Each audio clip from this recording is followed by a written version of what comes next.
Steinberg.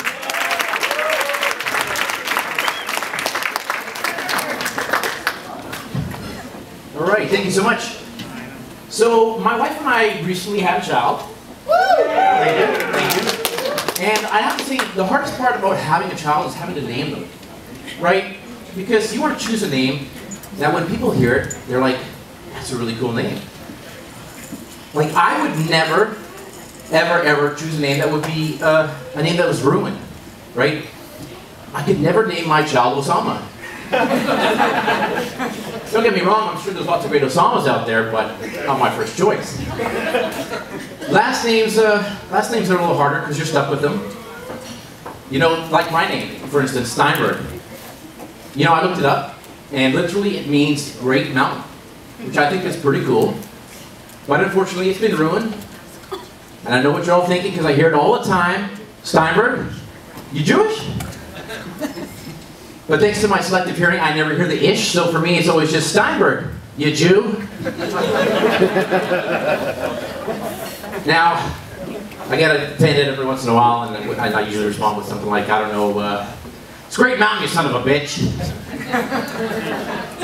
Anyways, I am not Jewish, just so keep the record straight here.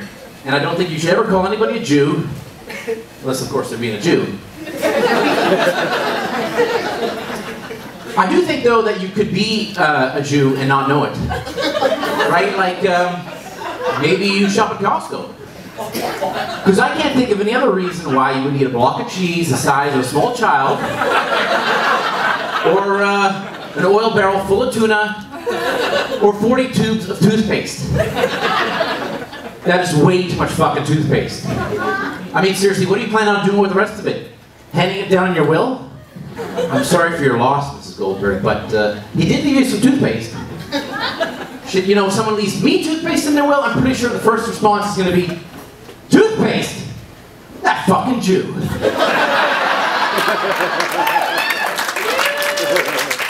But Jewish people, they got it tough.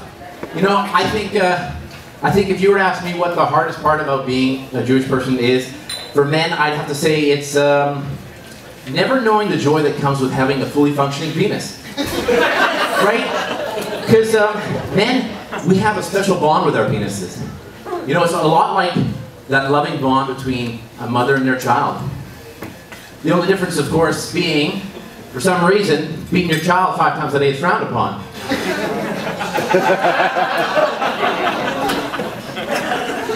Anyways, these days I think men need all the penis they can get. That's why I'm all for foreskin. I think it's great. You know, I recently read this article, thank you,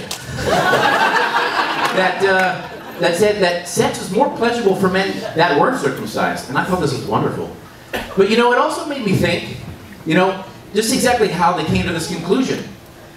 Because I don't think for 1 second you could convince a man to cut off any part of his penis, even if you'd promised him to have sex afterwards. Right? And it couldn't have been 2 men, right? One with foreskin and one without. You know, they have sex. You know, then you ask them how it was afterwards. Because that would just be gay sex and not what this study's about. Anyways, sorry, that was a stupid joke. I'm a man, so get me some slack. Men are stupid. We're so stupid we came up with the... Thank you, yeah. We are stupid. We came up with the insult, be a man. Right? You've heard this before. Be a man. What the hell does that mean, be a man? Right?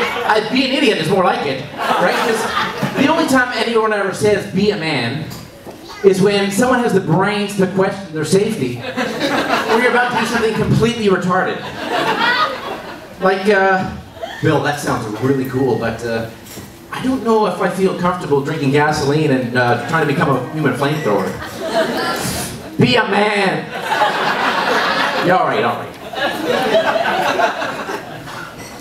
You know, I'll tell you what scares the hell out of me. Gas station washrooms. Right? Why are they always out back? You know? Even that word out back, I think that's the scariest word in the world. Because nothing good ever happens out back. Right? I watch movies. They never take someone out back for cake and cookies. Think about it. Why do you think Australia called their country the outback? Because half the shit there wants to kill you. Oh, jeez. You know, I think the first sign, though, that things aren't going to be safe is when the gas station attendant hands you the key. Because it was always attached to that massive piece of wood, which I can only assume is for self-defense. I don't know about you, but if someone hands me a weapon to go take a shit, I get a little concerned for my safety. You know,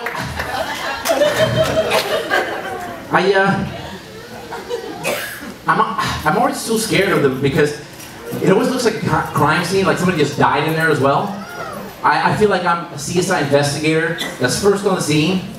It's super scary because I'm sure this killer can't be too far because the seat's still warm.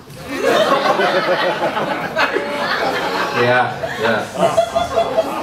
The toilet paper in this place, am I the only one who can't stand it? You know, I don't know much about toilet paper and I know absolutely nothing about ply. But from what I gather from the commercials I watch is that ply is good. You want ply. The more ply, the better, right? Now, if I was to guess the ply of this gas station washing toilet paper, I would have to say 0. 0 ply. You know, actually, I was recently in a gas station washroom, and written on the wall was, "For a good time, call Jenny," and then her phone number. And I thought to myself, how desperate do you have to be that you go and put your name and phone number on the wall of a gas station washroom? So I called her up. Yeah. Now, I don't want to brag or anything, but after the show, she wants to meet me out back. That's what you think.